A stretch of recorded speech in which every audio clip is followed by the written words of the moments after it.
I'm talking weapon spoilers, so you've been warned. 3, 2, 1. Let's talk about Gladys. I just recently read an article where Zach Cregger talked about who Gladys is, her origin story, and who she represents. And he basically explained that he gave the actress that plays Gladys two options on how to approach the character. The first option he gave Amy Madigan was that Gladys is basically a human being, a woman who uses the dark arts as a way to kind of heal herself. She's going through some health issues. Like, as Gladys kind of uses people for her own benefit, she is getting better and stronger. And then, like, the second option he gave her was that Gladys is not a human at all. She's more of like a creature. She's more of an entity that comes in and just kind of takes over the home. And he basically told the actress Amy Madigan, like, don't tell me which one you're going for. Just let it play out on screen. I just love that he gave her those two options and told her, like, don't tell me which one you're going for, because I feel like both translate on screen. Both options could be true, and the fact that we don't really know is kind of nice. I really like that. I like that we don't know too much about Gladys. I don't really want to know too much about Gladys's backstory because she's just like goofy and like scary at the same time.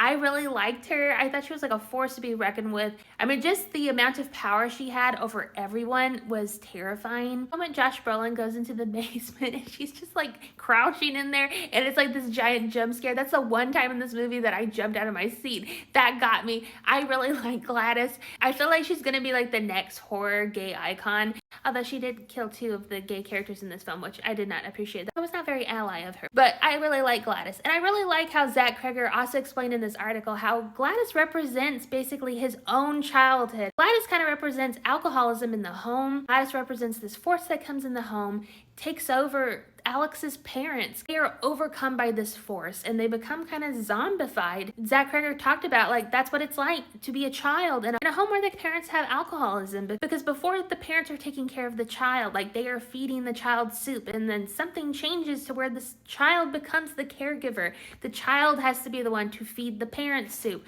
to take care of the home. We see Alex go to school and he has to pretend like everything's normal, everything's fine, but then when he gets home, it's such a dark place, such a dark, lonely place for him.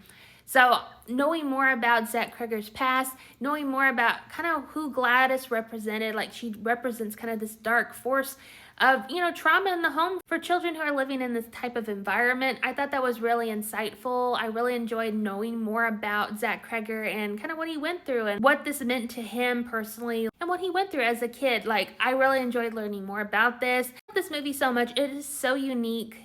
The characters are great. Gladys is an icon.